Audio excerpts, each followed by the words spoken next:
Alrighty. I do apologize. My voice is going to be pretty raw today. I have been ill. I've been very, very ill, which is interesting because today we're talking about universal healthcare, universal basic income, the universals, like the things that every human being should be entitled to. Hey, it's always nice. See, it's always nice. You start your show, you got your couple of regulars that pop in. It always makes it easier to get started. But yeah, so it's kind of ironic because today's show, well, last week I felt fine on Tuesday. So when we said we were going to talk about universal basic healthcare, then somebody said, well, if you talk about universal basic healthcare, you should talk about universal income. There's a lot here, right? There is a lot when it comes to universal basic healthcare. The big part is how do we make it happen? And there's a lot of people, and I don't mean to come off aggressive in the first minute of the show, but there are a lot of people that are not from America that spend a lot of time sticking their finger in the face of America saying, well, you should be doing. And I think we need to unpack that piece first. There are a lot of things that America could do for its citizens. If the rest of the world would, pay its debts to America, I've shown on the program this big chart, and I don't want to go into it because it'll derail the show. You just have to trust me on this one. At the end of the day, if America called all its debts, but everyone called America's debts, we would end up with more money in America's pocket than we would pay out. And a lot of that is done stupidly because America continues to try to be this amazing good steward of the global economy. So a lot of these countries that say you should be providing health care to all of your citizens, I agree with you. Now, can you please, very much so, can you pay us? Can you give us our money so that we can take care of our citizens? There are a lot of interesting facts about how many people the U.S. actually gives free healthcare to. For example, there are 65 million people on Medicare. Okay, there are 65 million people on Medicare. The population of England is only 56 million, right? The population of Germany is 83 million. The population of France, right? The population of France is 67 million. We have almost as many people on Medicare as France has. People.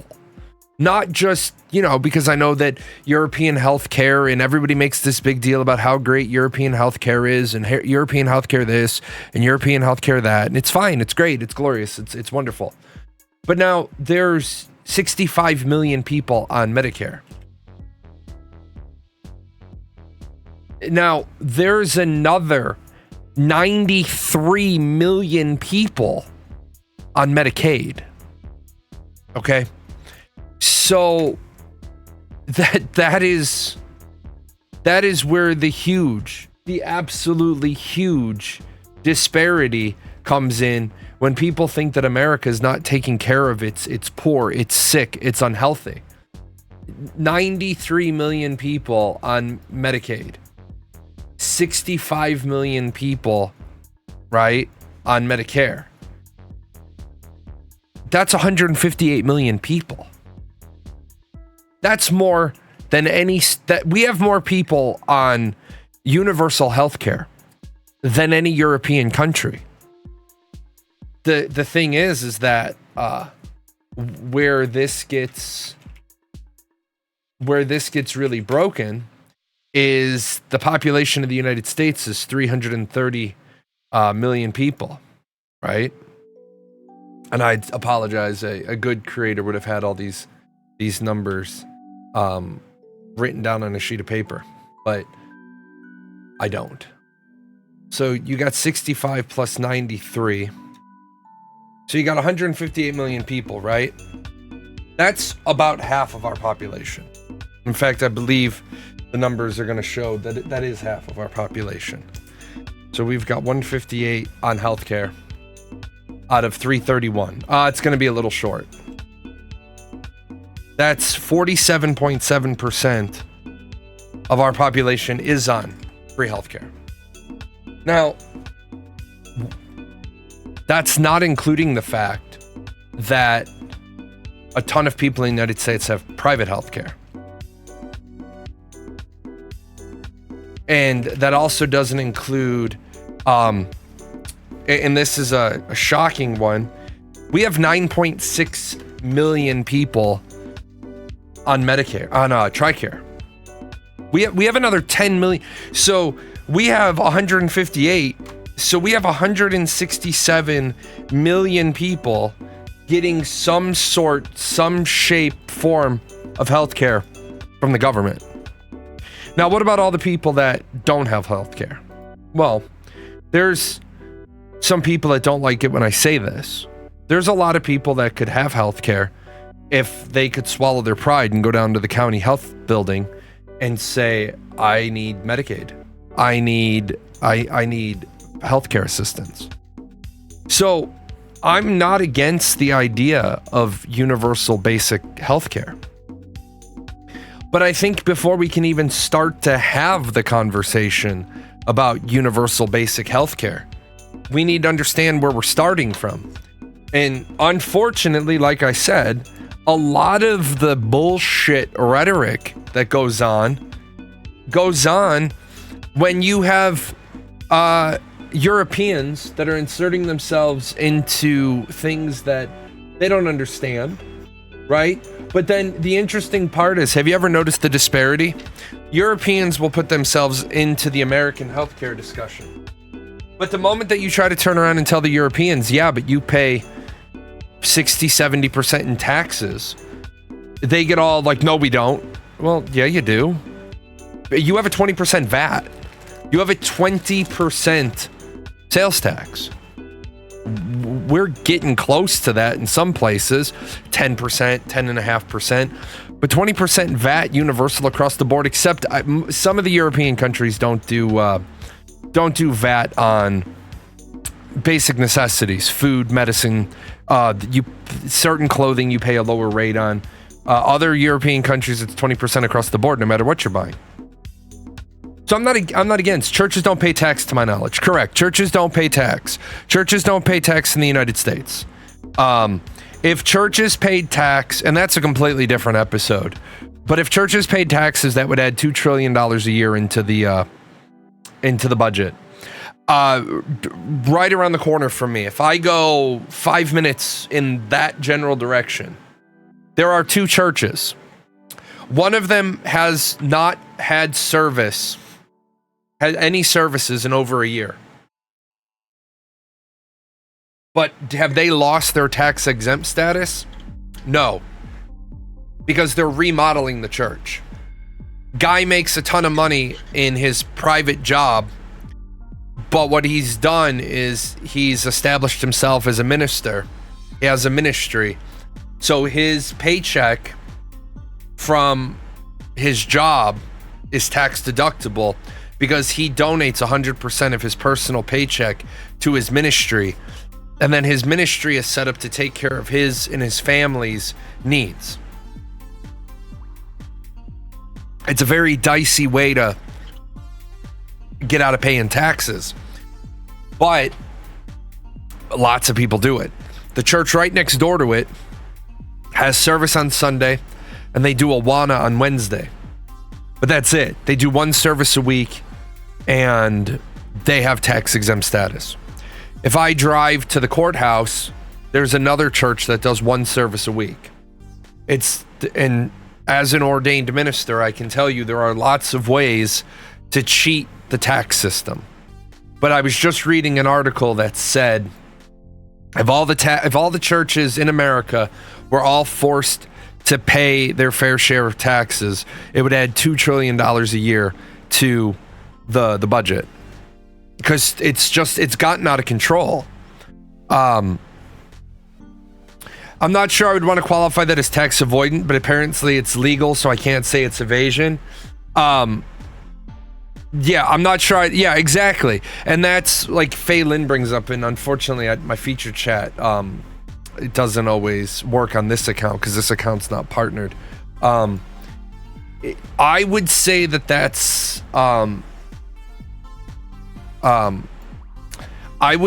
tax evasion, because you're going out of your way to evade paying taxes. Tax avoidance is one thing, but I don't take my personal pension and run it into PGN Music, because I keep what's Caesar's is rendered unto Caesar's and what's Paradox's is rendered unto Paradox.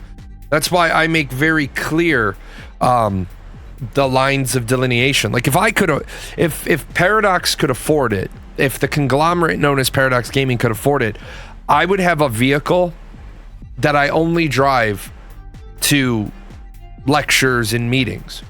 I would have a cell phone specifically for that. But right now, first of all, that'd be wasteful. And so everybody knows I wouldn't buy an expensive car. I would buy like a Toyota, right? Something to get me to where I'm going. But there's no point in doing that. But I know people that their business owns their house and they provide the house to the person for $1 a month. And these people then, they do this. They do it a bunch of times, and then they find out that they just lost everything they own because they've set up a holding company. And there's very specific tax requirements for holding companies. That's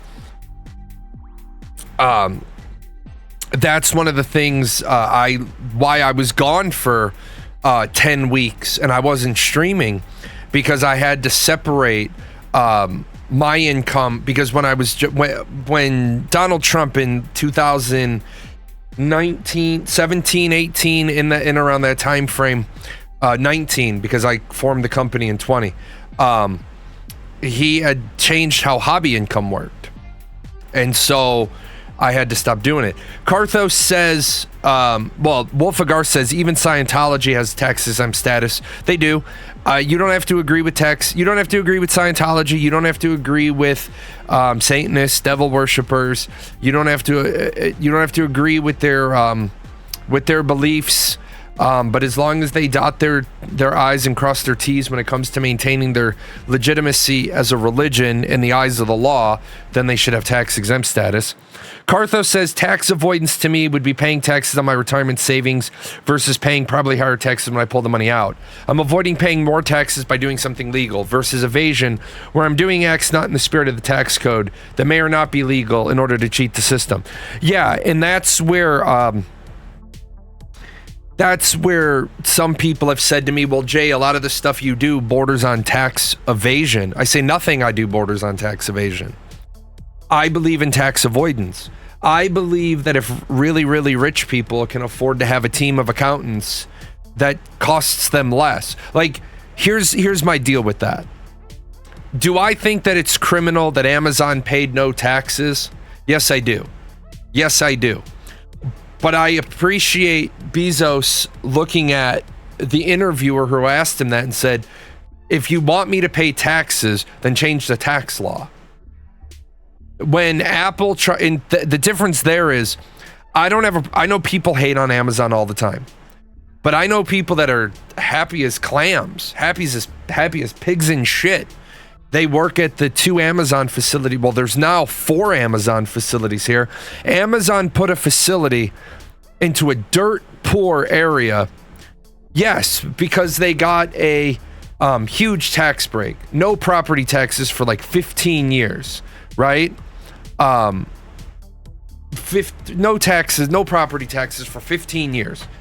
But the thing is, they employ 400 people in a poor neighborhood that had no other alternatives. These people can walk to their job. They can walk to their job. Like I said, I know the Amazon guy that makes the deliveries on Saturday. I was gonna buy the Amazon route, and I hire a bunch of people and do the Amazon deliveries. I was gonna have the fleet of 10 trucks. 8 trucks have to be in service every day, but Amazon takes care of all the maintenance. You have to have 8 drivers, or you have to have the ability to run 8 routes. The only reason why I didn't do it is because something my eldest brother and I were talking about, because he was going to do it out in Scottsdale. We came up with the problem where, yeah, it sounds good and all until it's 2:00 in the morning and 3 people call off. And now I got to get up early. I got to get one of my kids up early, and we got to go drive Amazon routes. That's the only reason why I didn't do it, because being an owner is great until you have to go in. It's just like I sold off all my business ventures up in Chicago, or I got my partners to buy me out, because getting calls at 2:00 in the morning to solve problems where I'm 5 hours away just wasn't fun anymore. Back to the point where the guy has his house tied up in his business. You got to be a moron. If something happens to your business, your family is homeless. There's something to be said about having personal property. Yeah. Amazon drivers are becoming part of the Teamsters now. In some areas, yes. In some areas, no. It depends on, like I said, if you're the individual that, in some areas, Amazon employs the delivery drivers. In other places, they wear a blue Amazon vest to identify themselves as making Amazon deliveries, but they would work for me, for example, or they could work for you. You buy the 10 trucks. You're an independent contractor. Now, I will be honest, I haven't looked into this for about 3 years. I don't know if Amazon is doing away with that. But at the same time, the guy that was here on a Sunday once, I told you, he was laughing with me because I'm always getting Amazon packages. And I said, "Hey man, I see you working like all week." He's like, "Yeah, I work every day." I was like, "Are you okay with that?" He's like, "For $52 an hour on the weekend, I'm okay with that." I was like, "Really?" He's like, "Yeah, but in order for me to make that much, I have to work all week. And then I just have to pray somebody calls out on Sunday and I pick up their route." But anyway, back to universal healthcare. Do I think universal healthcare is a good thing? Yeah, I think every human being walking around on the planet should I think every human being walking around on the planet should have healthcare. In fact, the World Health Organization says, yeah, universal healthcare should be a thing. The basic human rights say everybody should be entitled to healthcare. But what's the problem with that? Who pays for it? See, because a lot of people say, well, we shouldn't have to pay for medical. We shouldn't have to pay for medical insurance, right? Sure, but somebody's got to pay the doctor. Somebody's got to pay the doctor. Maybe the first step in lowering healthcare costs is like the crisis we face here in Southern Illinois. Illinois' malpractice litigation is so high, the majority of the doctors for about 10 years moved across the river to St. Louis because Missouri has a much stricter what you can sue for malpractice. They have a much stricter what is and what is not malpractice. When I was seeing my neurologist for my migraines, because I was desperately trying to stay on active duty, trying to knock off at least one of the disqualifying conditions I had, my neurologist had a sign on his door. The waiting room, the door that goes into where the exam rooms are, so it's on the waiting room door. It says, I want to let my clients and patients know that I am one malpractice lawsuit away from moving across the river. He said, and he spells it all out. He's like, neurology is not easy. It is not the same as setting a broken bone or treating a splint or treating an infection. What medicine cocktail works for one makes another's worse. I understand that you're coming to me and you have debilitating migraines, and I'm not unsympathetic, but I'm spending too much time in court defending myself against malpractice, and I'm winning every one. So if you're going to just come and see me in order to set me up for a malpractice suit, just know the next malpractice suit I get, I'm moving across the river. And I thought for this guy, good for you. Fuck him. People are constantly suing doctors just to get $5,000, $6,000 off their malpractice insurance to go away. You have migraines. I had migraines. I went in once, the doctor changed my meds. 7 days later, I called him and I said, I am gripping my head. My head is killing me. He says, stop taking what I gave you. Go back to what you were taking. In 3 days, come in as a walk-in and we'll give you some shots. We'll give you some Botox shots. I do agree, if you want to reduce healthcare cost, provide more preventative care for free. I want to say this. I think a lot of Americans specifically, a lot of your problems are our problems, because I'm a fat American too. I think a lot of our problems are we're obese and we don't exercise. I go for a walk almost every single day. I go for at least a 20-minute walk every day. A lot of days my wife and I eat after both of our meals. So we go for 2 20-minute walks a day. It helps with digestion. Now, I seemingly am getting in better shape because I'm going to the pool. I've been sick for a week. That's pretty fatophobic, Jay. That's not allowed anymore. No, man. Like Dennis Leary said in the 90s. Put the fucking fork down. People, like, cut your sandwich in half, because that's what the serving size really is. The serving size is half of what you're eating. But no, I agree. Preventative healthcare should be a thing, but there's a lot of preventative healthcare that people don't want to participate in. For example, where I go, the Sisters of Mercy Hospital, the Holy Sisters of Mercy Hospital Network, they have rules during flu season about whether or not you get to see a doctor. And that people are like, wait, what?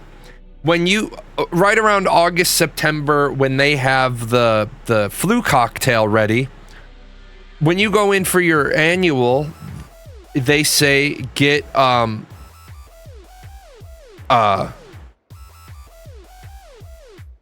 the flu shot. Well, if you don't get the flu shot and then you get flu-like symptoms, you are not a priority to them. You are not because there's no antivirals that they give out to the common people for influenza. There's treatments, like you guys remember back in the early 2011, 2013. Well, first of all, 2009, the 2009 swine flu that swept across the nation. I was in Air Force officer training. We had 2 people get swine flu, but the whole ROTC barracks got it, and the commissioned officer training barracks, which is a different program, they all got it. They were giving out the antivirals to try to get them healthy. I got home, my whole household got swine flu. The only person that didn't have health insurance was Wolfus. Wolfus Moon was living in my basement at the time. She didn't have health insurance. My wife and I, my kids, and Sapphire, who was our other roommate, we all had it. I all had the swine flu antivirals. We were back up on our feet in about 3 days. Poor Wolfus Moon, man. I don't think she could move for the better part of 10 days. We were just bringing her liquids and that was it. So now, yeah, if you're allergic to the egg protein, which is the binding agent, you can't get the flu shot. And they know that. I can't get the flu mist, which I'm glad I'm not active duty anymore. The flu mist and I don't agree. Military tells you you're getting this liquid shit up your nose, fine. But both times I got it, I ended up in the ICU. After that, they were like, no, you're not getting that anymore. Ponzini says they need more restrictions on these fast food places. It's actually difficult to find healthy food in my town. What's even worse, man, is they need to have restrictions on fast food. So we run into the problem of, do we have to put restrictions on it? And if so, what restrictions? For example, this is 270 calories. I treat myself to, I rotate between a bottle and a can, right? Today was a can, 160 calories. I remember when Coca-Cola and Pepsi and all them were putting the calorie count on the side of the bottle, and it was like total calories 90, and then it was but this bottle is 2.5 servings. Well, the FDA came in and they said, no, the bottle is a serving. The bottle is a serving size. So you need to put the you need to put the calorie count for the bottle, not any of this serving size, 8 ounces, and there's 20 ounces in the can or 20 ounces in the bottle. As far as restrictions on these fast food places, the problem is even healthy food isn't healthy. Subway can't sell sandwiches in Europe because they're not sandwiches. They're desserts because the bread has too much sugar. One thing I will say, the difference between American recipes and European recipes is my family has looked at like my dessert cookbooks, and then they've rewritten the recipe and they've said you can cut the sugar on this by 2/3 and the cookies are still going to taste great. And you know what? They're absolutely right. A lot of the recipes that are out there are just way too much sugar. But then Subway, eat fresh, eat healthy, but it's not. You don't need to be mean. However, there's a difference between being mean and not pretending being obese is healthy. The fat phobic people are the healthy at any size people, or the planes are discriminatory because the aisles are barely wide enough for the average person. Well, so that's a great point. That's a great point. But what do people want? They want their plane ticket as cheap as possible. They want their plane tickets as cheap as possible. But then they get mad when all the frills are taken out. I remember when on a 3-hour flight you used to get a sandwich. Anybody else in the 40s, in their 40s or older, on a 3-hour flight you got a sandwich. Well, they got rid of that shit so that they could keep prices down. Now here's the thing. If you're blaming anything on your weight other than yourself, you're deluded and you need a reality check. 99% of cases, I agree with you. There are some people who have a genetic condition where they gain weight, or they're on a medication that causes them to gain weight. And depression can cause you to gain weight. I think we have to have some sympathy for the people that gain weight not intentionally. But with that said, I got up to 258 pounds, and whose fault was it? It was my own fault. Yes, I had depression. Yes, I was on benzodiazepines and opioid painkillers, so I wasn't losing weight no matter what I did. Am I paying for it now? Yeah, a little bit. I've got a cholesterol through the roof and knees that are yelling at me. But I agree with you in 99% of cases.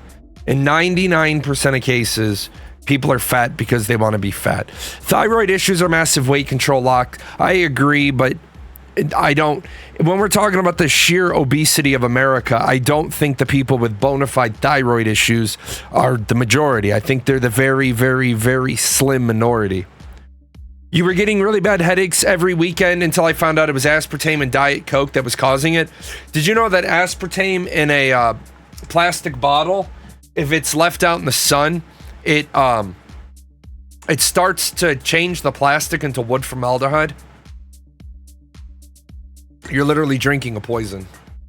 If you have to make the choice between, if you have to stop drinking regular soda and you're going to drink diet, then man the fuck up or woman the fuck up and just drink black coffee or drink coffee. If you're like, I need my caffeine.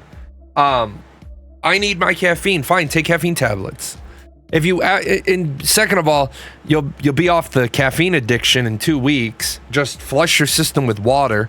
Cut your soda down by half, and then you're basically taking a shot glass of soda. And then you're done with it. Stay off caffeine. If you need to get off of caffeine, Arizona makes a drink called Elixir, and it has caffeine in it. But it's also got natural stuff in it. It's a really good way to come off of soda. Exist says, how about cook your own food? I do cook a lot of my own food. I enjoy cooking. I did that year-long HelloFresh experiment. I got in better shape. I lost fat content.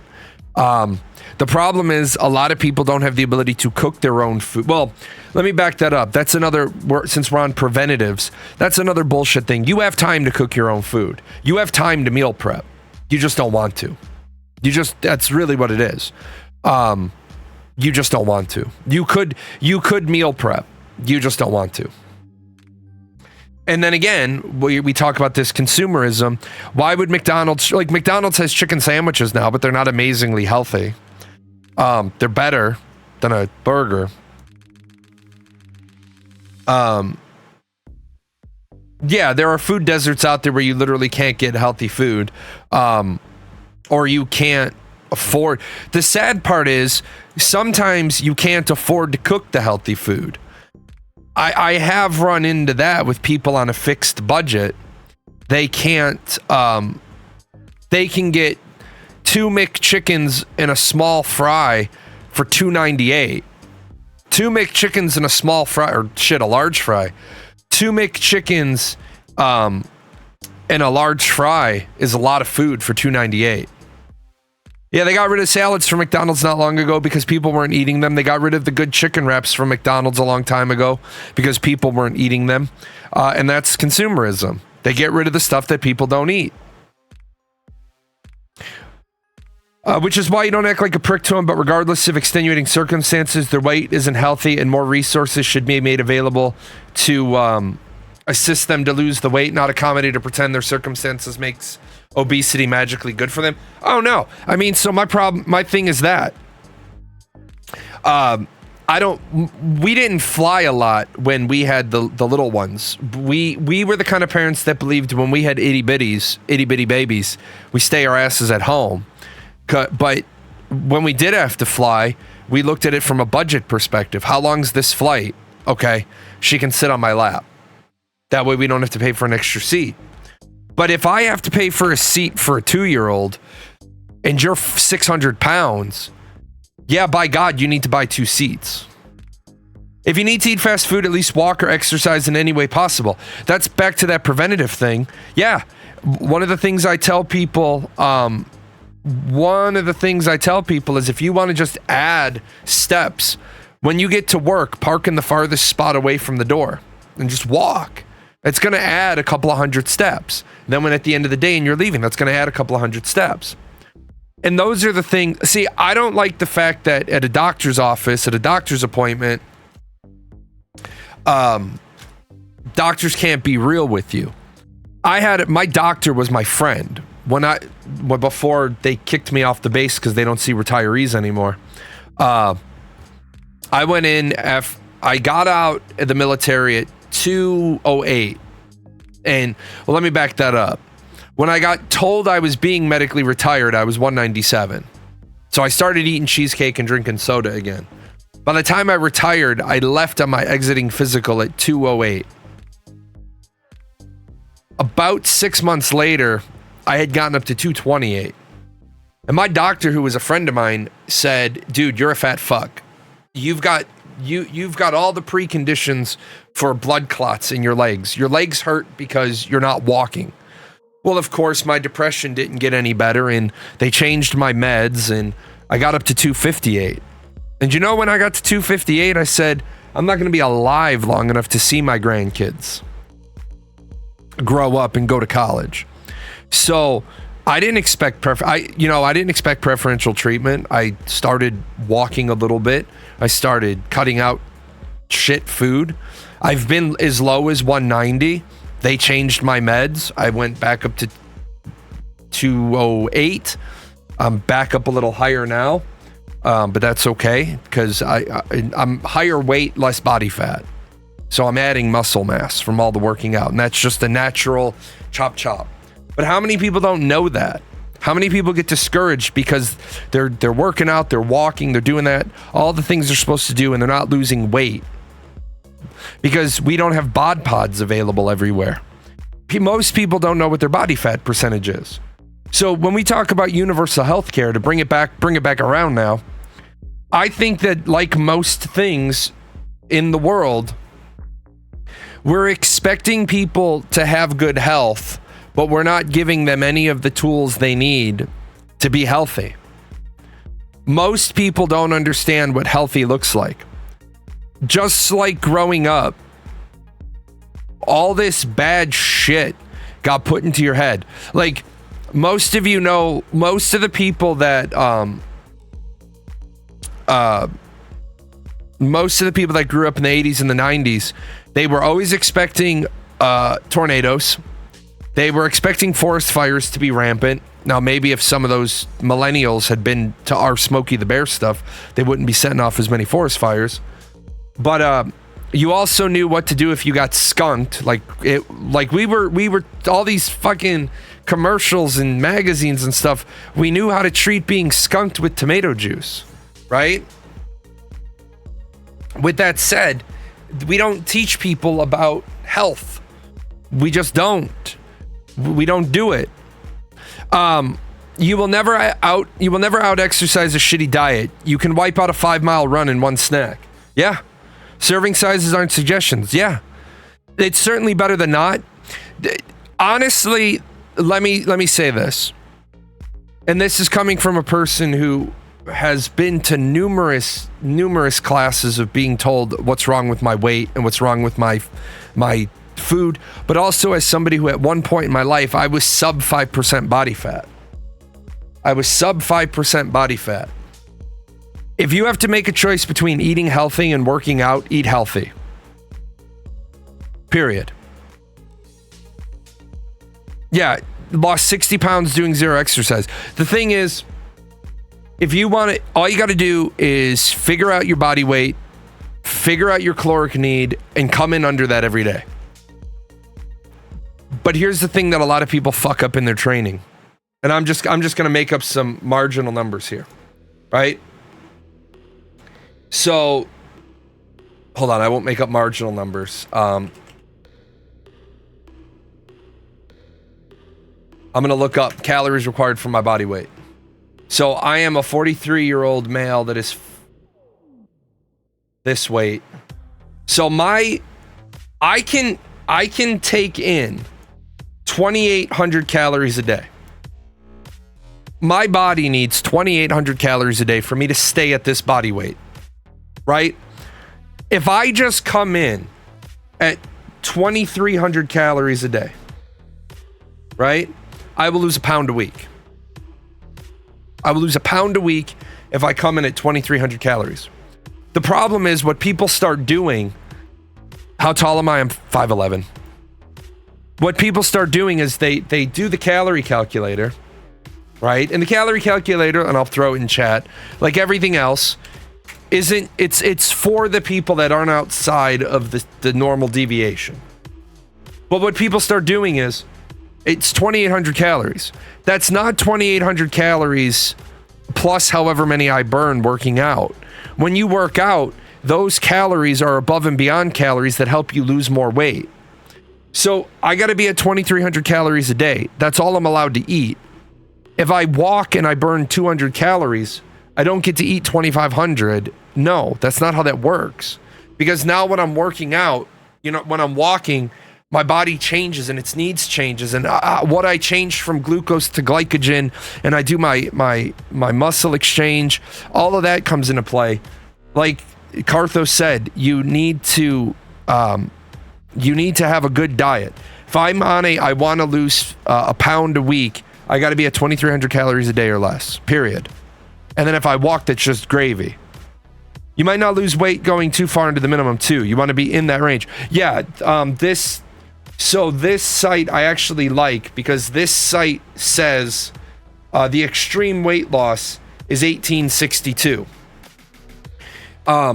If you dig into the math and it gives you the zigzagging diet, it gives you both zigzagging diets.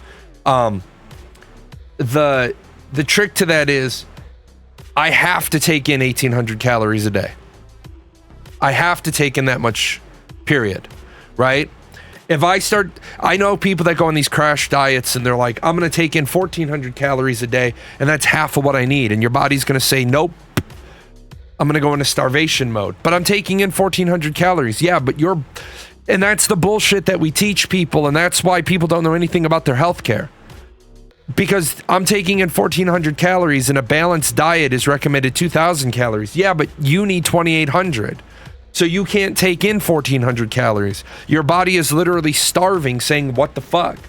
But this is what doesn't happen at the doctor's appointments. The doctors, like our current doctor, Tamir and I have the same doctor. Tamir and I have the same doctor, and I thank this doctor all the time. Tamir got health issues. She's got no gallbladder. Her gallbladder went bad a long time ago. It came out. Her appendix came out. I think something else came out. She basically has no more optional organs. Like Tamir only has the mandatory organs left. The problem is that she's on a bunch of medication, and in order to have a quality of life, her blood sugar gets fucked with. Well, that doesn't give her an excuse to drink Monsters and Rockstars and eat taffy. And so the doctor said something to her. The doctor's like, hey, your weight's not moving. Your weight needs to go that way. I respect the shit out of that doctor, because telling a 30-some-year-old lose some weight is better than telling a 40-something-year-old lose some weight. Do you become lethargic with that amount? Yeah, your body, you simply lack the blood sugar to be active. As much as everybody hates that one TikToker that talks about intermittent fasting and he wants you to buy all these supplements. Supplements are bullshit. Intermittent fasting is great. Intermittent fasting is amazing. At that level, to go back real quick, to go back to the level of taking in less than half of your caloric needs a day, your body will burn all the glycogen in your bloodstream, and then your body starts dissolving muscle. You start to lose muscle mass at that point because it's easier for your body to eat the muscle than it is to switch over the production of all the chemicals to burn fat. It's the theory that it's called you got to fuel the burn. And if you really want to get into the micro level of your micronutrient level, we can, but like the simplest way is to lose weight. Number one, half your body weight in ounces of water, in pounds. So you figure out how many pounds you are. Divide it by 2. That's how many ounces of water you need to drink. That's number 1. And then number 2, get to if you're a male, get to 33 grams of fiber a day. If you're a female, 28 grams of fiber a day. And then after that, try to take in 2/3 of your calories through protein. And the reason why you do that is you have to eat a lot of vegetables to get to your 33 grams of fiber a day. And when you do that,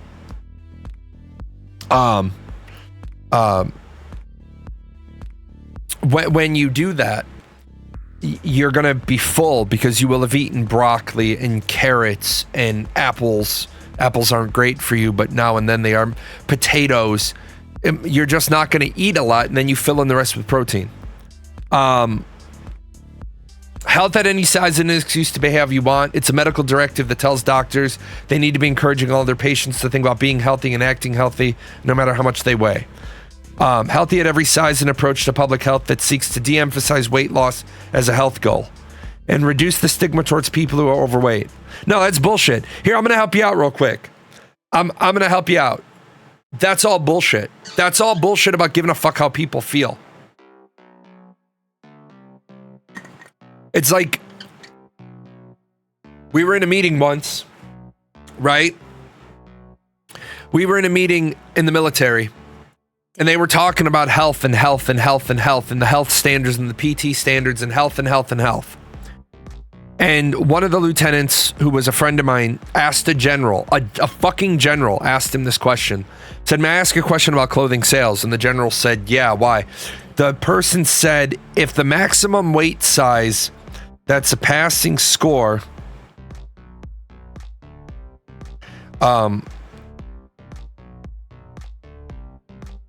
is a 39.5-inch waist, why the fuck do we sell uniform pants that are 44?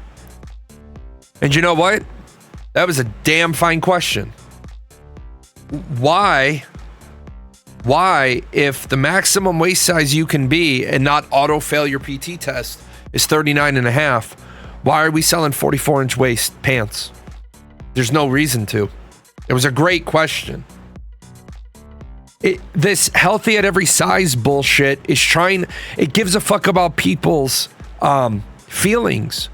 You're a fat fuck, right? You're a fat fuck. Put the fork down. That's not healthy. You're hurting the person's self-esteem. The person's heart, liver, kidneys, knees, ankles, lower back are all screaming for help. If my doctor hadn't looked at me and said, you're a fat fuck, do something about it, I'd probably be 300 pounds by now.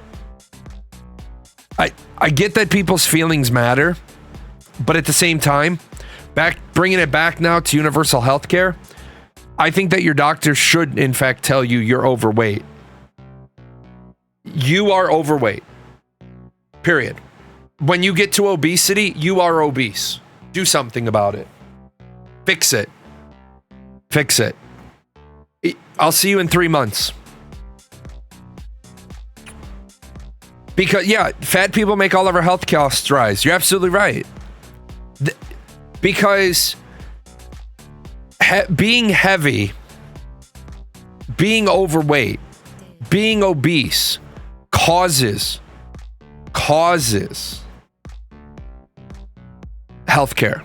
health issues. And if more people, and to go back to what Panzini said, if more people were walking around cognizant of their weight problems, more companies would be forced to make healthy food affordable. But since people are like poor, see, you can't solve universal health care without fixing a whole lot of other issues. Now, do I think that there are certain things? Should insulin be free to those that are born diabetic? Yes. If you are born diabetic, your insulin should be free. Should EpiPens be free? Yes. Are there going to be idiots that eat peanuts they know they're allergic to peanuts? Are they going to eat peanuts and then stab themselves with an EpiPen? Sure, but there's dumb motherfuckers everywhere, right? EpiPens shouldn't be $600. We have 2, 4, 6. We have 6 EpiPens in this house. We get two per person that needs EpiPens.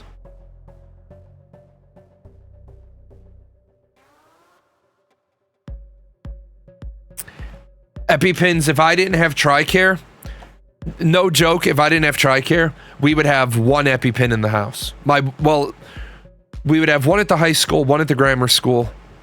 My wife would care. Well, we'd only have 4. We wouldn't have 6. We would have 1 at the high school and 1 at the grammar school, so that the elementary school, so that the kids had them in the nurse's office. And then my wife would carry 1 for her and the younger one, and then my teenager would have hers. But that's another thing. Why, with what you pay for schools, why is there a fucking locker at the nurse's office with like 20 EpiPens in it?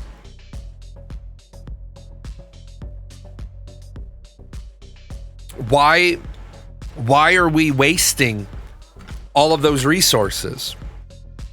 Why are we making the company that makes EpiPens fucking rich? You will get a bill if your child requires an EpiPen. We will use one of the ones that we have, and you will get a bill for it, or you will have to do replacement in kind if your insurance pays for EpiPens. So instead of every kid who needs an EpiPen having an EpiPen, and there's 20 of them in the nurse's office, they would have 5. Hey, Mr. J, oh, what's up? Your daughter had well, first of all, Mr. J, can you get to the high school right away? Your daughter's having an anaphylactic reaction. Yeah, I'm on my fucking way. Then when all the dust settles, hey, by the way, here's your options. You have to replace in kind, or you have to give us the money to buy a new EpiPen. Oh, okay. But and then it boils down to what about all the people that have bad health choices anyway? Have you ever walked into the emergency room? What's the title of the fucking place? What's the title of the place? Emergency room. Okay? The title of the fucking place is emergency room. How many people are there for non-emergencies? Emergency department. The Department of Emergency Medicine. The trauma center. I took my wife to the emergency room because I found her on the bathroom floor. That's a fucking emergency. My daughter went to the emergency room because she fell out of a hammock and she lacerated her liver. That's an emergency. You just hope your kid isn't the one that misses the shot if they have more than 5 reactions in one day. Dude, let's be honest for a second. Fucking, they might have 2 anaphylactic emergencies in the high school the whole damn year. You know how many times I've transported the ER for my stomach hurts? Yeah, and see, that's that bullshit. My stomach hurts. Why are you going to the emergency room via ambulance? Right? I took my daughter to the emergency room because her lips were fucking blue and she was going into cyanosis. Where do I go when I'm sick? It's like, yeah, I hit my toe on the corner of the table and it hurts a little. Not an ER situation. I hit my toe off the edge of the table and my pinky toe is out like that. Emergency situation, right? A lot of bad shit presents with flu-like symptoms, but call your primary care provider. But here's the solution to that. My hospital network, they have 5 acute centers. The policy is this. You call your doctor in the morning. My doctor's office starts taking calls at 6:58. I called my doctor on Monday, and this is my lovely current cocktail of stuff so I don't fucking die, right? Call my doctor and I say, speaking of which, I got to take one of these. Call my doctor and I say, hey, can I get in to see you? I've got flu-like symptoms. What are your symptoms? Blah, blah, blah, blah, blah, blah, blah. And, hey, let the doctor know I'm the spouse of another patient who had a viral infection that went bacterial. And they were like, get in here. Okay. When I went in for my doctor's appointment on Monday, my doctor was like, all right, based on the fact that you cohabitate with another one of our patients, she had a viral infection, it went bacterial. She's already been treated with 1 round of antibiotics. That clearly didn't work. My doctor said, how's your wife doing? She's in bed, she can barely breathe. All right, I'm putting you both on steroids. I'm putting you both on whatever the fuck. I'm putting you both on doxycycline, which is going to kill everything. And if you're not feeling markedly better in 48 hours, call us, because you're going to need IV antibiotics, because you've incubated a viral infection into a bacterial infection and it's getting worse. I feel better today. I'll probably feel great tomorrow for tomorrow's show. But that's good medicine. That's a good doctor. Had he not been able to see me, I would have gone to the acute center, and what would have happened is I would have told them the story, and they might have listened or they might not have. The problem is people use the emergency room. I actually know people who use the emergency room because it's a cheaper copay than a visit to their primary care physician. And that's completely fucked. That's a completely fucked scenario. They have a $70 copay to their doctor, but a $50 emergency room copay. So they wait until after 4, and then they go to the emergency room. The emergency room is the family doctor for many, many people. It is, and it's bullshit. Right? It's bullshit. Most people who needed the ER would downplay it. Yeah, I have no feeling my right side, and I think it's 1958. But I'm good. Let me sit here for a bit. Nah, dude, we're going to the hospital. Right? And that's the thing. Isn't that the fucked up part of it, man? The people that have the insurance that allows them to go to the hospital, they don't want to go to the hospital. Meanwhile, and I'm not trying to be mean, but I am. I'm just a crotchety old mean bastard. If you need to go to the doctor, fucking go to the doctor. If you don't need to be at the doctor, get your fucking ass out of the emergency room. Right? And then when people get mad because they don't understand what medical triage is.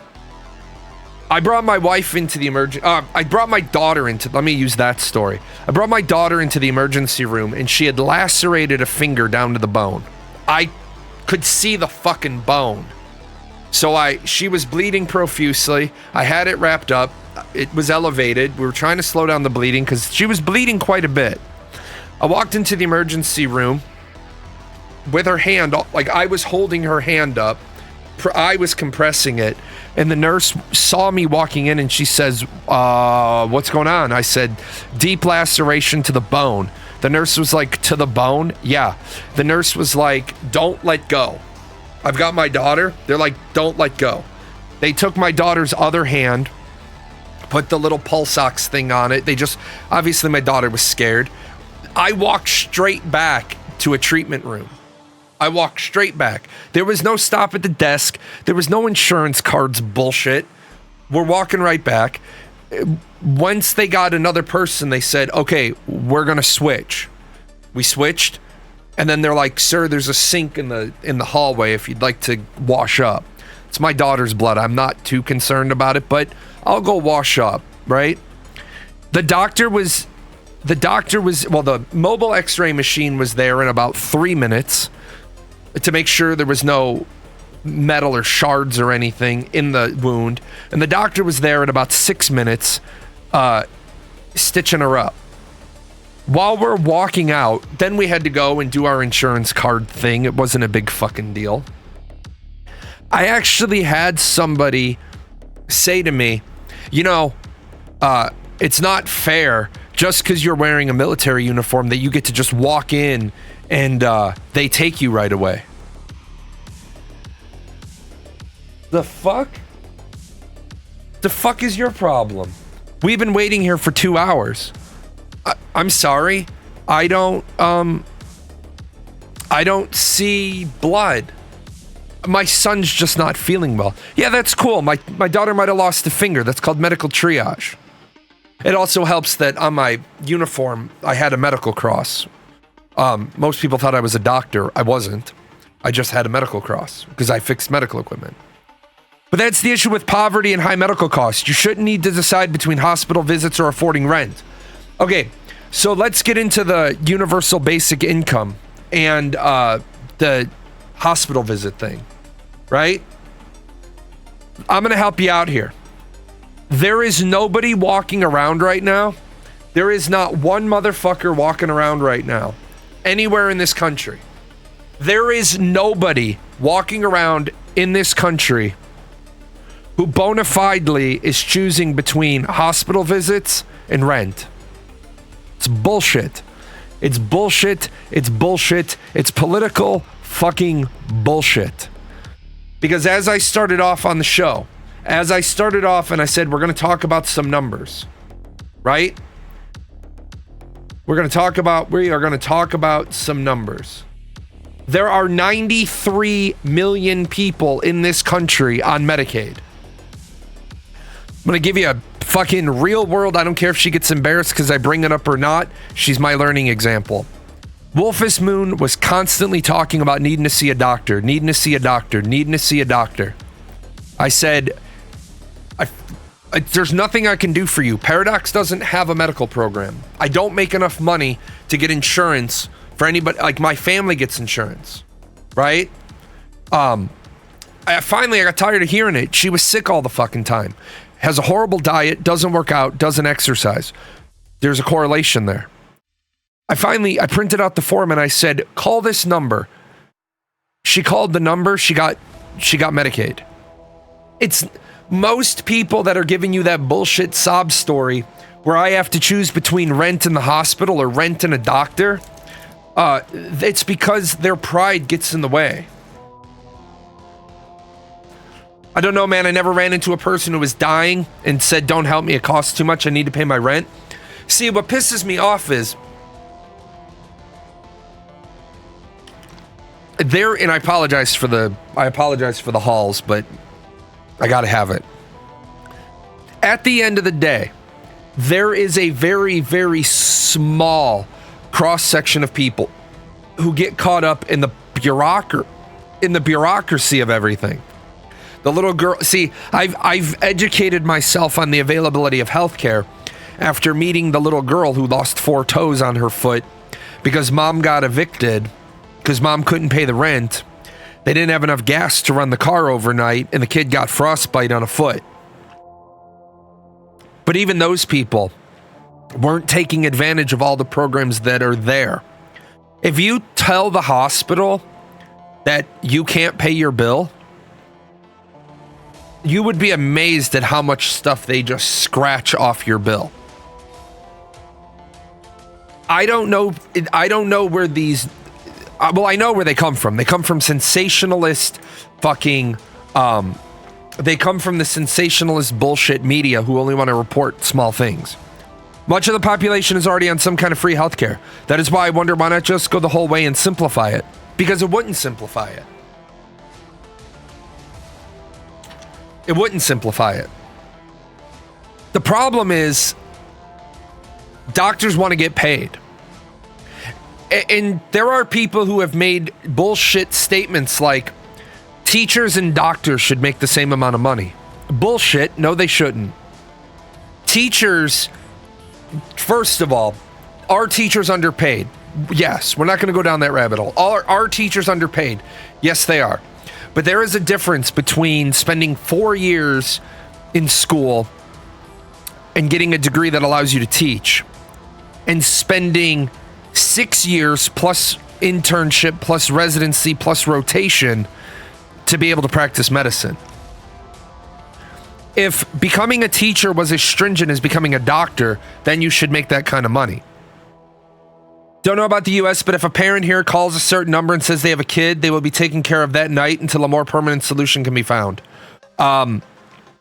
It's not that simple here, but it is pretty close to that simple. You go into the county healthcare office and you let them know what you have and what bills you have, and you bring in your tax return, and you say, I can't afford health care for my kids, and your kids will go on Medicaid.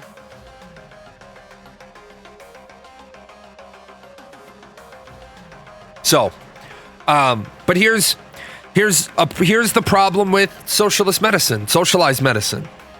Socialized medicine is wait in line. So your problem is this. You need to have a procedure.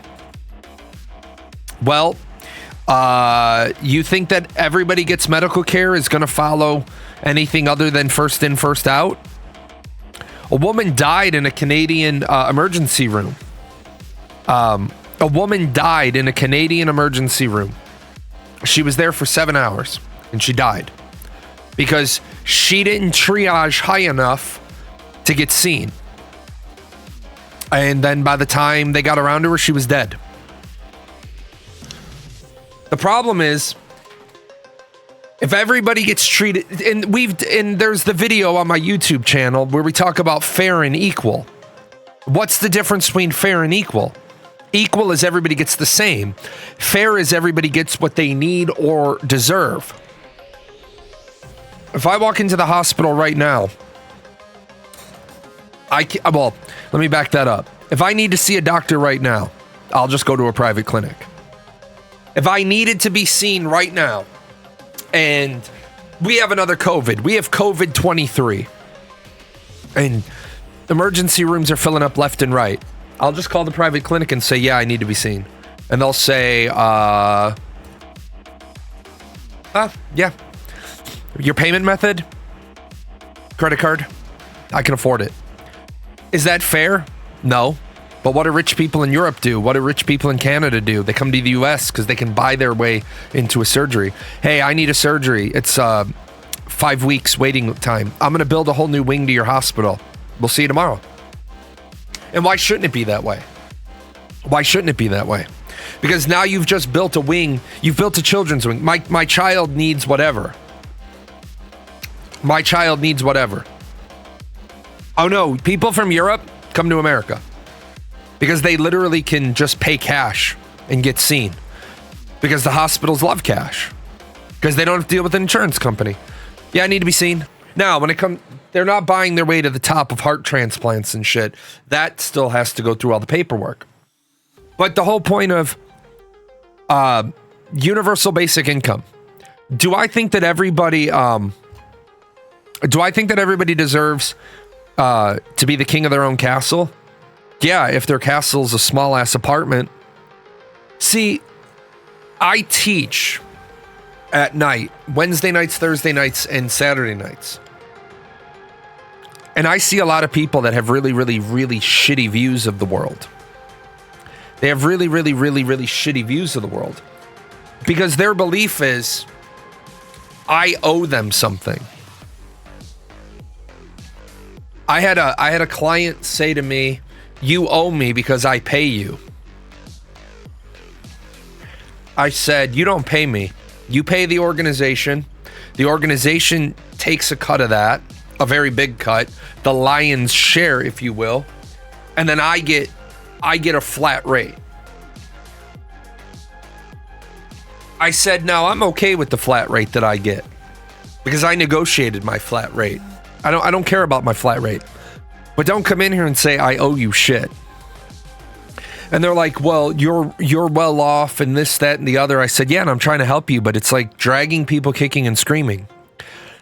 I've talked about universal basic income many times. It doesn't work. It doesn't work.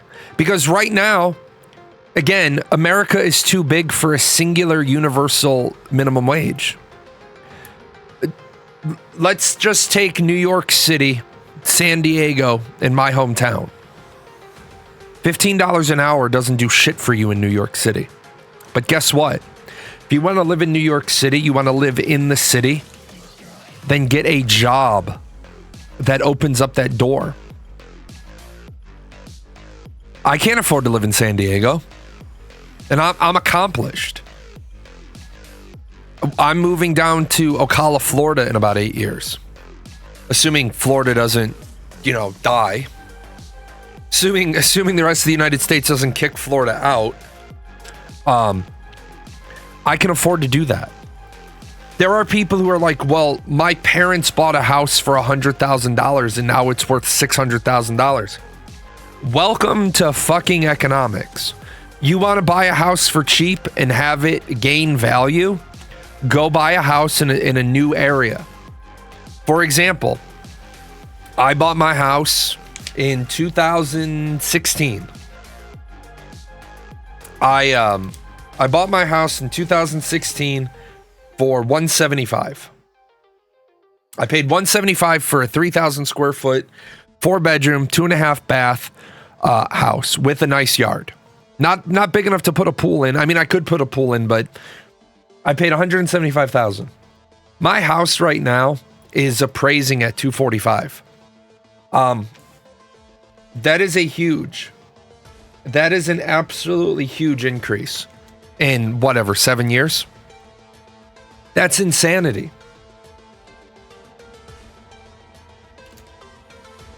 That's a $70,000 increase in 7 years. The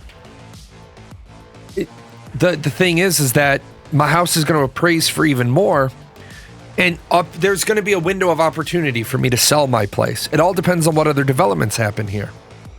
But when these kids, and I call them kids because they don't know shit, right? They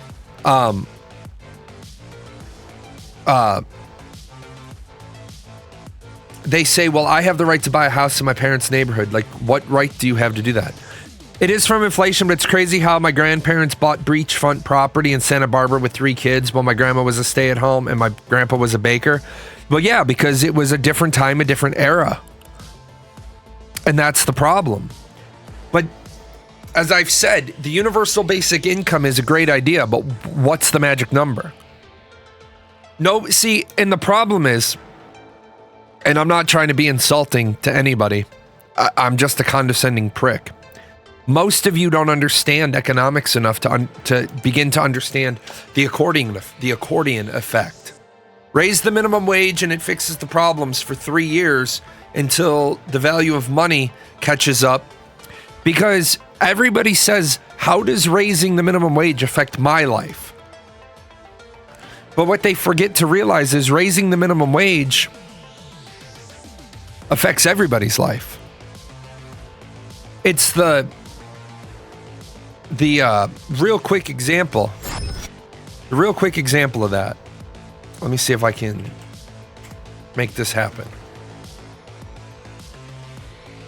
If I can make this happen real quick.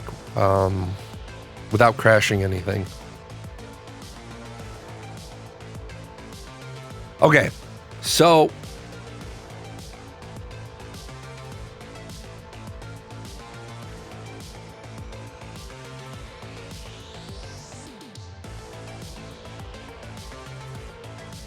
right? We're just going to look at daycare, right? And you have 10 kids in one room. Kids, room. You have 10 kids, one room. And in that room, right, you charge 25, well, hold on, let's fudge the numbers. Let's make it work.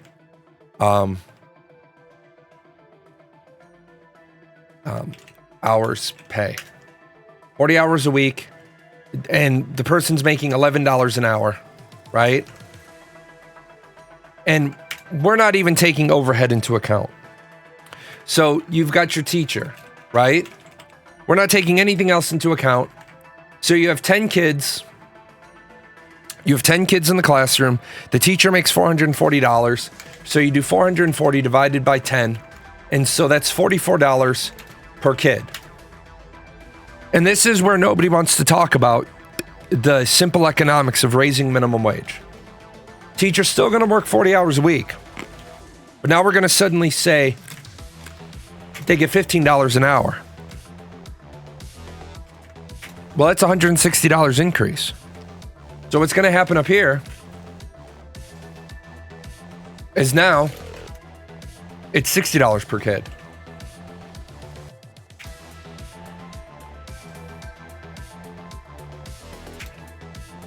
No, the other way. So you're paying 136% more. You're literally now paying 136% more because in order for them to keep the teacher at minimum wage, they needed to raise your rates. Nobody wants to talk about that. So that $16 increase, right, is 1 hour of your new wage. You're paying 36% more. You're paying 136% of the cost. But you have to pay more than 1 hour of your new wage. So you work 40 hours a week, right? You're working 40 hours a week. You're making $600 a week. And 60 of that goes to your child care. 10% of your income is to your child care. Let's say you went from 440 to 600, right? You got 160 more a week. But $16 of that has to go to your child care. 10% of what you're making is going to your child care. That's one cost. That's just one cost. Accordion goes out. Everybody's happy. I'm making $600 a week. But where does it all go? Remember, the truck driver wants to get paid. The office worker at the childcare just went up to $16 an hour or $15 an hour. The owner went up. The rent went up. The guy that you come out to do the inspections, well, he was making $22 an hour. And then this is what people don't understand. I'm making $22 an hour and you're making $11 and you get a $4 an hour raise. Is it fuck all the people who are making 22?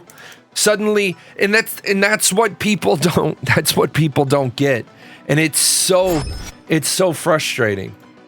Where you're the person making 400 and 440 a week. You're making 440 a week. And you got a guy here making 880 a week, right? And you got a guy here making 2400 a week. This guy doesn't give a shit. This guy absolutely does not give. He doesn't give two fucks about raising minimum wage. He's making $60 an hour. He doesn't give a fuck. That's me, by the way. I don't give a fuck about raising minimum wage because it doesn't affect me. I make what, 4 times the minimum wage? I'm okay. But here's what happens. You take this guy up to 600. Now this guy here that was making $22 an hour, he wants at least 24 an hour. It doesn't, there is a reason why it is called unskilled labor. I'm sorry that everybody thinks that they were born and they fucked off in school and they fucked off in high school and they didn't go to college and they didn't have a plan. But that excuse ends when you're 18 and really you didn't prepare yourself for a successful future. My parents were like, you're going to college. And I was like, I want to just go to the military. I want to go to the military. I want to turn 18. I want to go to the Air Force. I have my plan. I know what I want to do. I want to go to the Air Force. I want to go into supply. I want to use my tuition assistance. I want to go to school at night. I want to get my bachelor's degree. I want to commission. And at 38 to 42, I'll retire. And my dad said, that's a horrible shit plan. And my brother said, that's a horrible shit plan. I looked at my brother, I was like, you're a fucking third shift mechanic. Don't fucking talk to me. Right? Well, my dad's brilliant way to stop me from going to the military was to not give me my birth certificate and my social security card. Guess what? I went and I got my college degrees. then I enlisted at 24, got my commission, and retired at 37 anyway. As an unskilled laborer at working at Amazon, no, it's not a crime. Your parents can hold on to your documents because they're technically their documents. As an unskilled laborer at working at Amazon, I make way more than I should for the work we do at the Vermillion Center. Take an item out of a tote, put it in a box, get paid $22 an hour. See, there's an Amazon person right there making $22 an hour. That's my point. I was above the age, but remember, your birth certificate doesn't belong to you. It belongs to your parents. If you want a copy, you got to go request your own.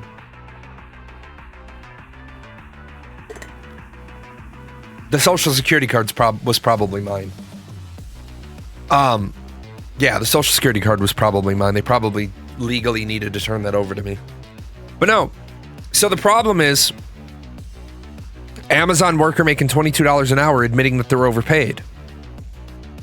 What about paramedics? I don't know what paramedics are making. Carthos might have some more. I think Carthos was a paramedic through a firefighter, if I remember correctly. He worked at a firehouse. I know private paramedic companies that back in the day, they made $11 an hour and $9 a call. Every call they went on, they got paid $9 because that's what the insurance company got billed for. Well, I'm sure the insurance company got paid for a lot more, billed for a lot more than that. I had friends that were paramedics, EMTs, and they said they loved when they got the hospital. Or, I'm sorry, they loved when they got the airport. They rotated in and out of the airport grid. They worked at Midway Airport in Chicago. They said they loved it because they would get 5 or 6 calls right in a row. They'd be at the airport already, and somebody would be like, "Hey, send them paramedics down to gate whatever." They said most of the time it was giving out ice packs for sprained ankles. But they did their paperwork, and most of the time the people didn't want to be transported. They just wanted to get on their plane. They said they could pick up 2 or 3 calls in an hour and make $27 plus the $11. They can make $38 an hour for a couple of hours while just being at the airport. They said now it did suck when they had to do a transport, and by law, and I don't know if it was the law then, but I know that they got a lot of that shit. You have the right to pick your hospital. When you get picked up by the ambulance, you can say, "I want to go to this specific hospital." Paramedic pay ranges from 35 to 54, so they're getting fucked. Well, I mean, and this was back in the day. I mean, this was a long time ago. But even back then, 22,000 base plus $9 a call. That's pretty good. Do 1 call a day. I mean, they did more than that.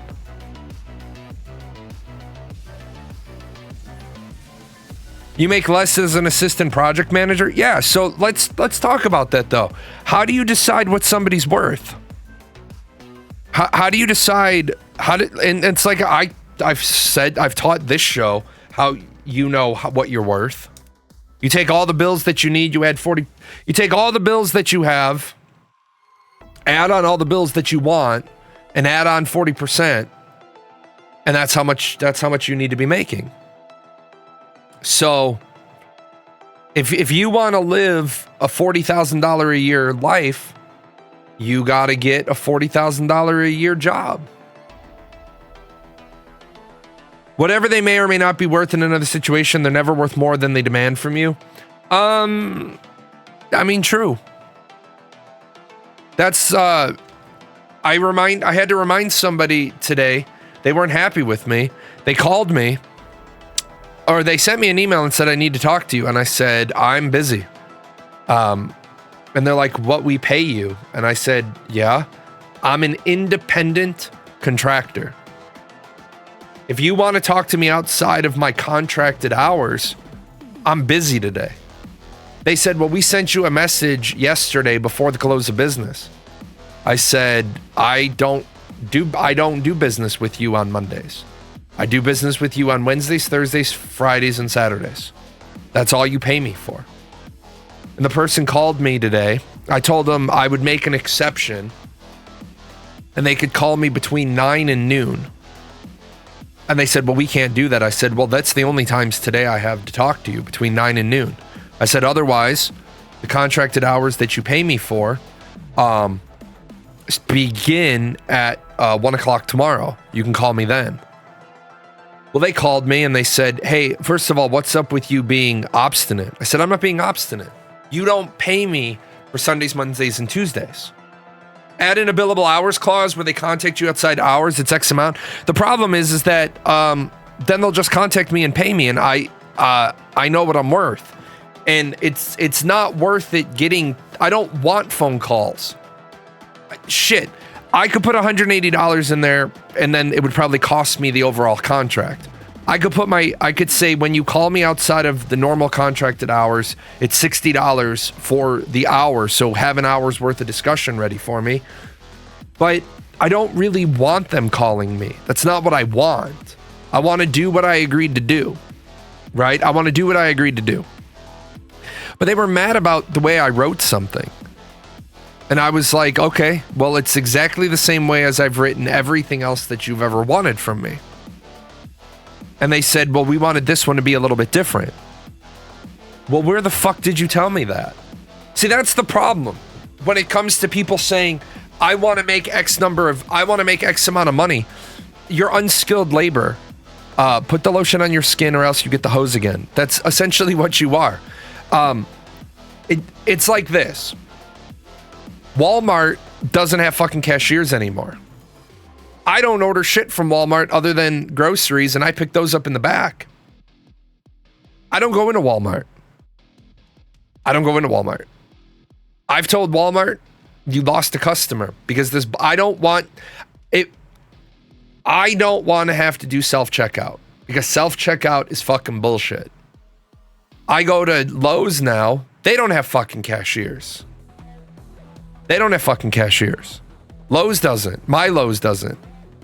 What the fuck is with them not having why are we getting rid of cashiers? See, I think before we can talk about the universal basic income thing, I think we need to talk about greed. I think we need to talk about greed. And I think we need to talk about something that's completely out of control. And this is how much compensation should a CEO be able to accrue? Not just salary, but how much total compensation should a CEO be able to accrue? And I think the problem is, as a society, enough is never enough. Ken Griffey Jr. doesn't even play baseball anymore, but he was so smart about salary deferment. Isn't Ken Griffey Jr. the highest paid baseball player this season?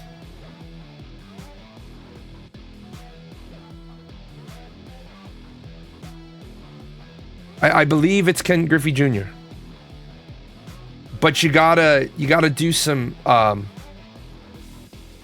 no, because Max and Justin, they're getting $43 million for the season. You got to dig into it though. Ken Griffey Jr. is getting paid and he's not even playing. So I think that a CEO should not be allowed to make more than 750% of the lowest wage employee. Highest paid per game.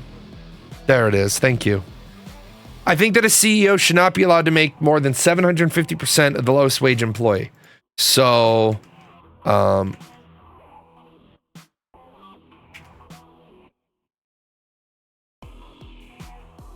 about 1,000%? Let's do 1,000%, and let me see where that puts us.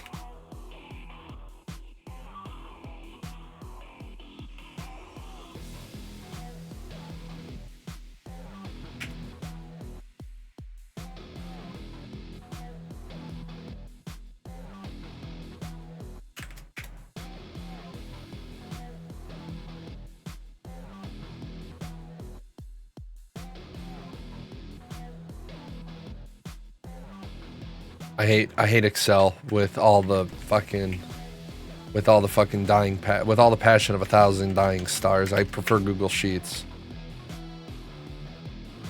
Yeah, I'll say 1,000%. So I think that if your lowest employee makes $15 an hour, then the CEO would be able to make $234,000 a year. If you do 1,000%, that means the CEO should be able to make $312,000 a year. I think 1,000 is fair. I think 1,000 is fair, because then let's just do this real quick. We'll keep it at 1,000, right?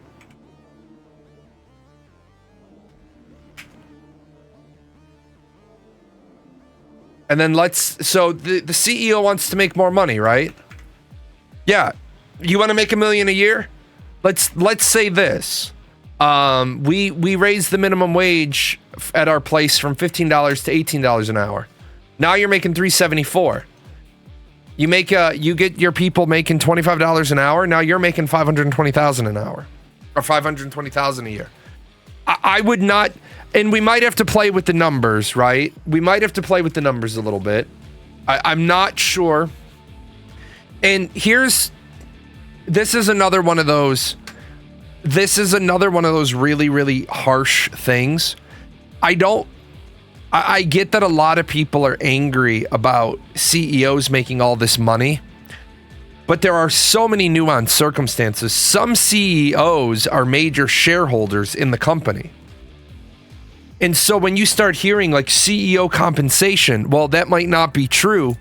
I'm going to use Jeff Bezos, for example. The one thing that the media always used to do was talk about how much Jeff Bezos was worth. Well, the problem is they'd talk about Amazon stock going up and how much money Jeff Bezos just made. Jeff Bezos made $1.2 billion this month. Yeah, but when the stock price goes down by $37 a share, nobody talks about how much he lost, right? I do agree that a CEO's salary, a CEO's total compensation should be capped as a percentage of the lowest paid employee.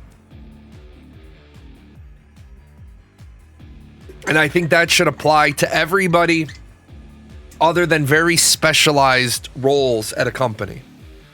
For example, let's pop back over here and we'll do, compensation needs to be considered separately from stock holding. CEOs shouldn't be allowed to claim capital gains as wages. Companies shouldn't be allowed to pay CEOs in stock options, pay them salaries. I disagree with companies not being able to be allowed to pay CEOs in stock options. Because I don't think that we need that level of restriction. But yes, CEOs should get a salary. But let's do this real quick, right? We're gonna do our fictitious Disney World, right? And we're gonna do 1,000%. So we've got the CEO up here, right? And he gets 1,000% of. We're gonna do CEO, a vice president. We'll just do VP, right? We have a manager, we have a supervisor, and we have the worker, right? And so obviously you're 0%. The worker gets 15.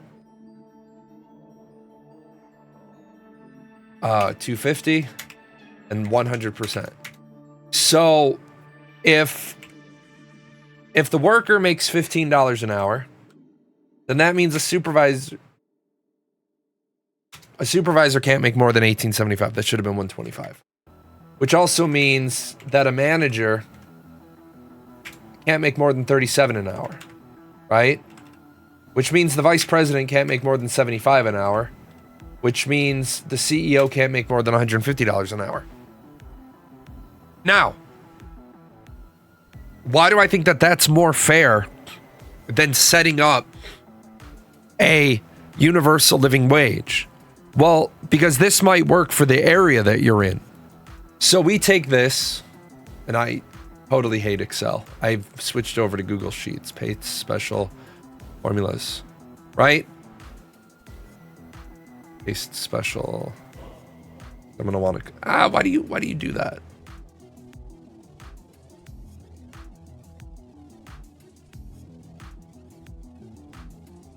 See, that's why I moved. So you've got your four companies up here. This company manages to pay their people 18, right? This company manages to pay their people 22, and this company manages to pay their people 25. Now, what we're going to do real quick is we're going to do equals this times 2080. Right? 2080 is how many hours there are in a work year, for those of you that aren't aware of that. So, you know, we're just looking at what it looks like at different companies that have to follow this format. L's number. There we go. Company 3's is messed up.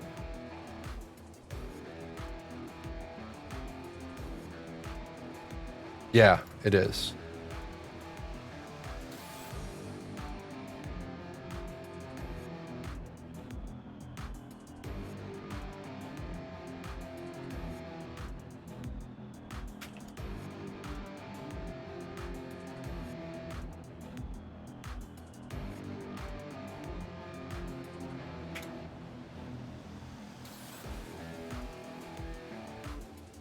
Oh, this is why I hate Excel.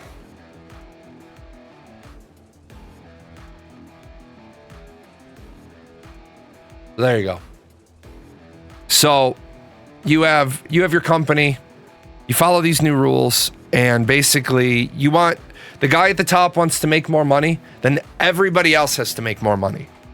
I'm not against that. Because it also allows for this.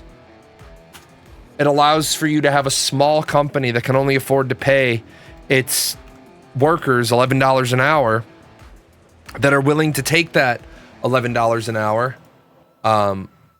They're willing to take that $11 an hour because they believe that they're buying into something that's going to grow. Right? The problem with trying to assign a universal basic income is, what do you do about how many of you have started a small business? How many of you have started a small business and you've realized this shit is impossible to get off the ground? PGN Music Paradox Gaming Network Incorporated is a business. It's a small business. It has a total of 0 employees. I don't have any employees. I have 0 employees. I have like 4 more years to hire an employee. I have 4 more years before I have to hire an employee. The problem is that to make money, like, on paper, making money is near to impossible. Right? So pop back over here real quick, just so people, like, I get why people are they don't want to make money. So I go and I teach 2 classes. We'll just call it this, right? Now, income, 120. I go teach 2 classes. The problem is I have mileage, and that's going to be 62. It's going to be 0.625 times 80. Right? So in mileage alone, and then we times that by -1. So in mileage alone, $50. Right? And then we've got taxes. And well, we won't do that because we don't pay that. We've got taxes. So we've got this and that. So right off the bat, before anything goes on,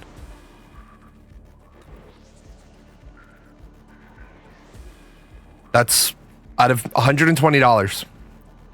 Out of $120 earned, that's what the company keeps.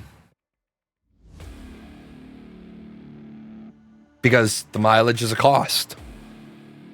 Got to pay for gas. Yeah.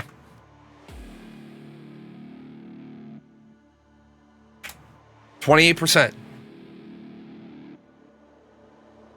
28%. I pay 30% in taxes. So when people start complaining about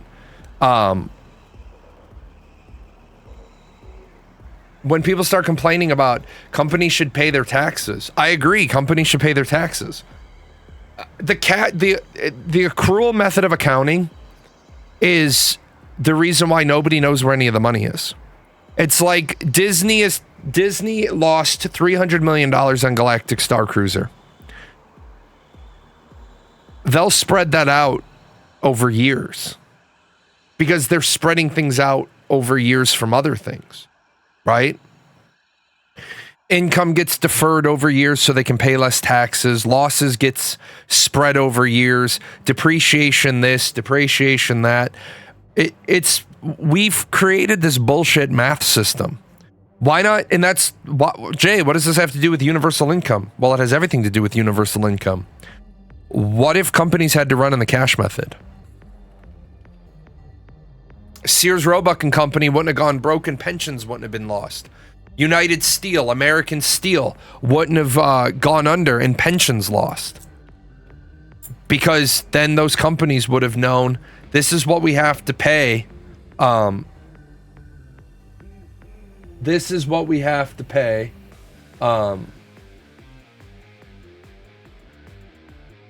At the end of the year. Adding another few words to relate to your example, you don't always have a mileage cost.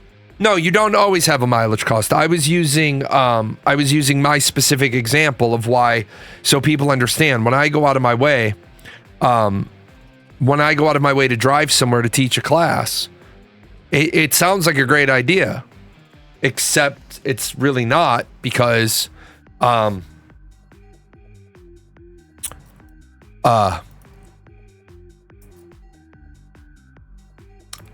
cost of me just getting there.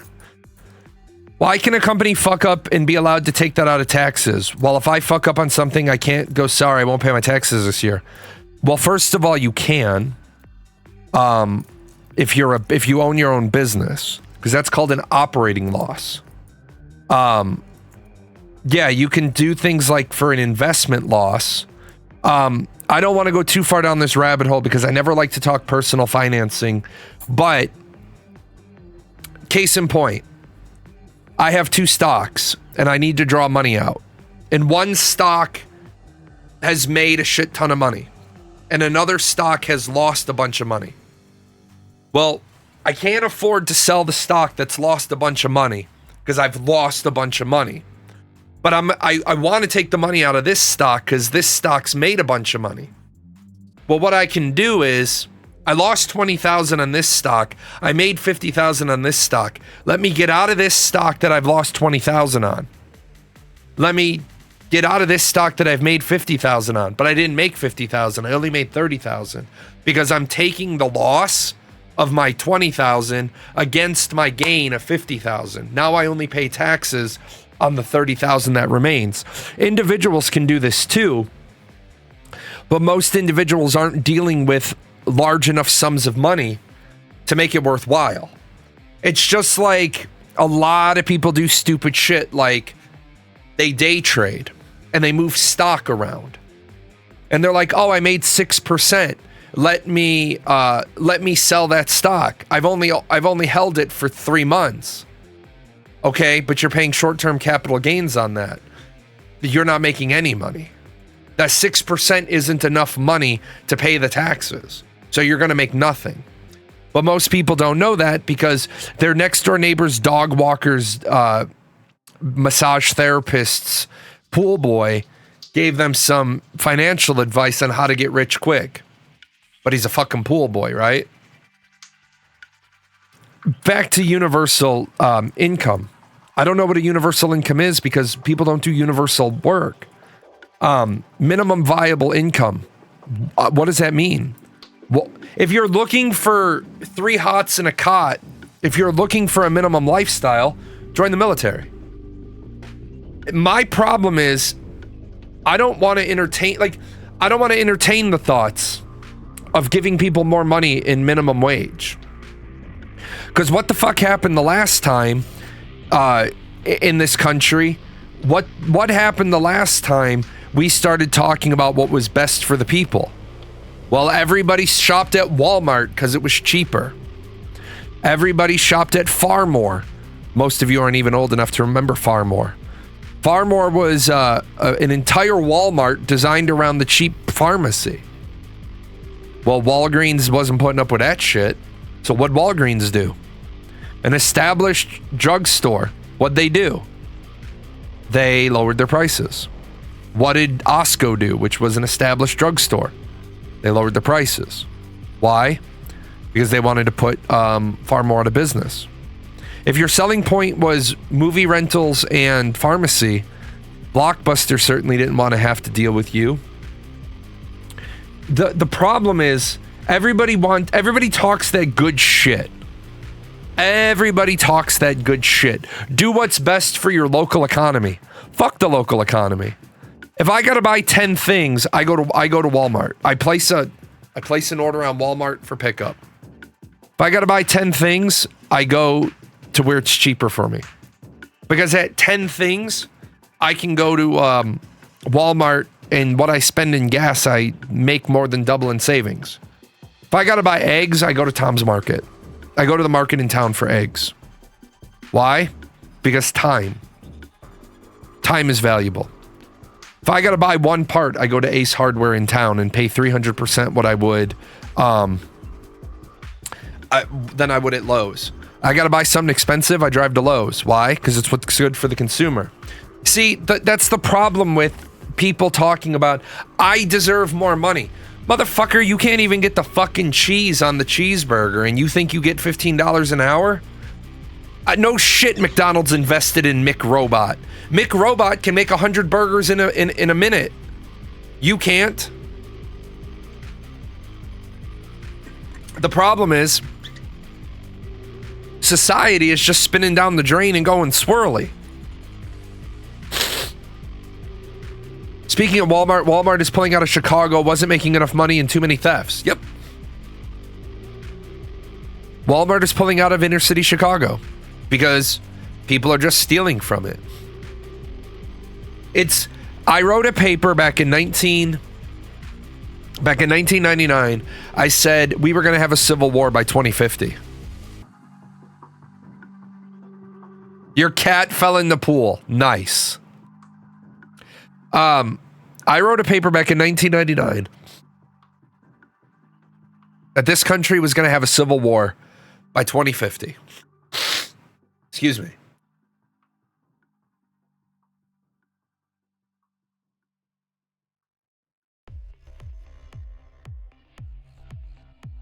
And the problem is, people aren't making it better. For example, I don't give a shit what tattoos you have. I have a tat on my back. I don't give a shit what tattoos you have. But when you start getting tattoos here, start getting tattoos here, start getting tattoos on your hands, you're making yourself unemployable. But you're not making yourself unemployable at Walmart, McDonald's, Burger King, Jiffy Lube. But you're not getting a job in an office environment. You got tats on your neck. Maybe you're a stripper. There's nothing wrong with strippers. There's nothing wrong with having your OnlyFans. But people don't realize that you're making yourself unemployable. My life sucks because I can't get a good job. Well, you can't get a good job because you've got a fucking Grim Reaper on your throat. Who's hiring you? Who's hiring you? Well, I see a lot of people that have tattoos on their throats. Yeah, they're fucking tattoo artists and shit. There are people that's acceptable. Does having a tattoo make you a bad person? No. If you can't cover it with a shirt, don't expect to get hired. Exactly. I had a sergeant, a dumbass sergeant, who had dillygaff tattooed on his arm. And I walked in one day, the air conditioner was broke. The air conditioner in the building was broke. He had his duty top off, because you can, and you're allowed to have your uniform shirt off as long as you have the proper undershirt on. I walked in, I looked at him, I pointed at him, I said, nope, shirt's got to go on there. He's like, why? It's hot in here. I said, do I look like I give a fuck? And he picked up on it right away. The air conditioner was broke. And he said to me, he's like, what are my options? I said, fucking get a bandage. Get 2 bandages, 2 of the big bandages, and cover it. You can do that.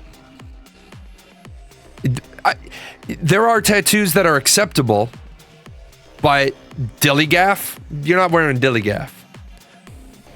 But can we full on ban protesters blocking traffic or entrances to establishments? Yeah, they should be arrested.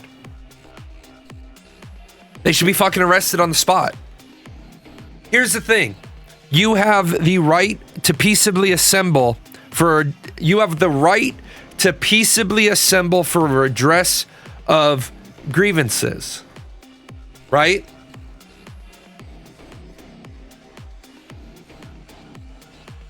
You have the right. I want to get the exact quote.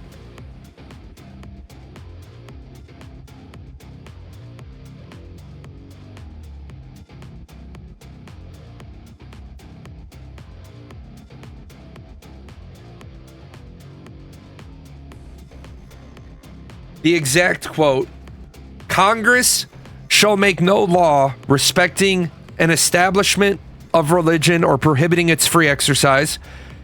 It protects freedom of the speech, press, assembly, and the right to petition the government for a redress of grievances.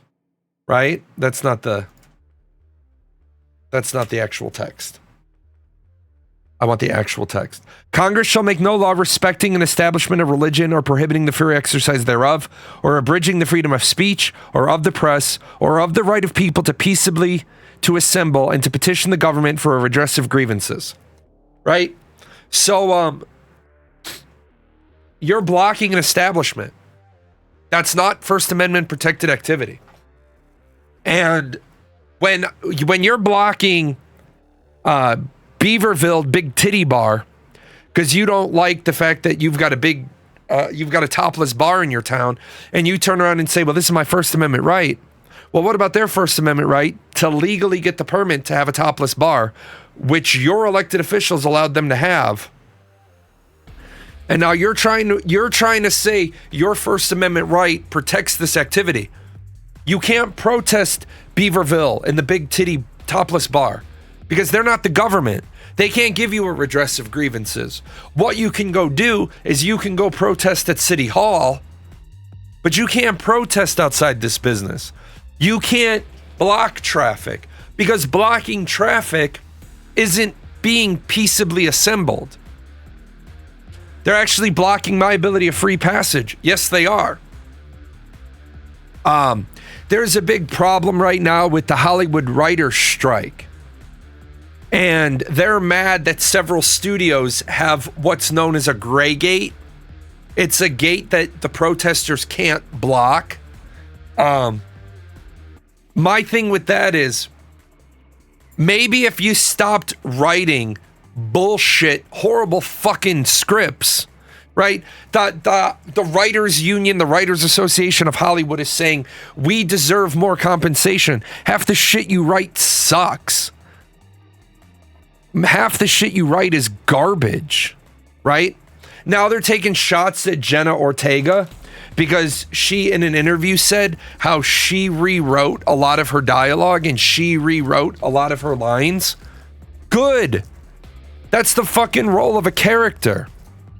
You take it, NCIS is a great example. I just got done watching season 16 through 20. I caught up. Jenna Ortega is Wednesday Addams from the Netflix Wednesday.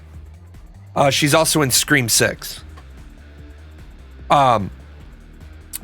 NCIS, the script writing on NCIS went to shit midway through season 19 when Mark Harmon left acting on NCIS.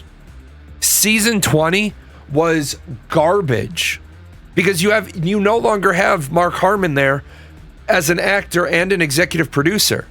Why the fuck is Star Trek Picard so? And first of all, Paramount Pictures, and I'm gonna have to go here. My voice is going. Paramount Pictures decides not to pick up Star Trek Picard for a 4th season because when they agreed to do it, they said he could have 3 seasons. Star Trek Picard is one of the best Star Treks ever because you gave the actor complete creative control, and he, by extension, gave creative control to all of the people. So much of Star Trek Picard was group written by Sir Patrick Stewart, Jonathan Frakes, and the rest of the people involved. Jack Nicholson doesn't act anymore because of his inability to remember his lines. There's a lot of movies where Jack Nicholson's dialogue is Jack Nicholson's going to just say something Jack Nicholson. Samuel L. Jackson, there'll be parts of the script. Samuel L. Jackson's just going to say something with motherfucker in it. And the guy's such a good actor that he'll just get into the dialogue and he'll be like, say what again, motherfucker? And you're like, because he knows the character. I thought everyone hated Star Trek Picard. Who hates Star Trek Picard? Star Trek Picard is one of the best Star Treks ever done. Who hated it? I'd love to know, because to my knowledge, it was widely acclaimed. Star Trek Discovery was what they hated. Yes, absolutely. To everyone that I talked to thought Star Trek Picard was amazing. Reviewers, critics, everybody thought it was great. But I mean, it's hard for a show to be successful when halfway through the last season, they say we're not picking you up.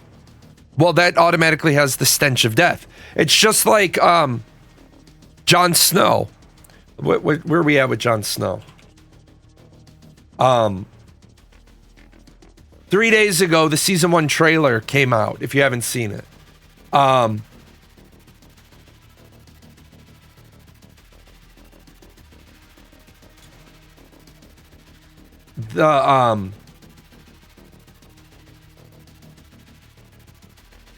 wait, did they? Yeah, the Jon Snow show is Kit Harington has complete creative control over Jon Snow's character development.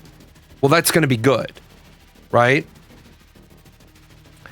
Honestly, give me a great TV show that focuses on character development over spectacle or high concept plots, and I'll watch the hell out of a good character study. That's why I'm stoked for Harry Potter on HBO. I'm stoked for Harry Potter on HBO because now Gizmo gets to grow up with Harry Potter as well. My older kids grew up with Harry Potter, right? Well, my oldest kids grew up with Harry Potter. My Melly Umpkin, she wasn't doing Harry Potter when it was live in theaters. Yeah, there's a 7-season, minimum 10 episodes per season coming on HBO. All the actors, all the actresses, all the everybody, they have to sign 7-year contracts. They're not doing breaks. They're not doing the weird thing there that kids are going to grow. No, they're literally boom. They're knocking it all out. It's like how sometimes the funniest scenes in a movie were an improv scene that was never scripted. Yeah, because the actors, the actresses, they know their characters. So anyway, as you can hear, the voice is just about gone today. I'm going to take off because I got to do a show tomorrow. I got to do the gaming channel show. Remember, I think every single one of you knows me from my gaming show, but shout out to the Paradox Gaming Network. I will see you guys tomorrow morning, 10 o'clock Eastern, over on the other channel. And then next week we'll talk about what we're going to do on this show.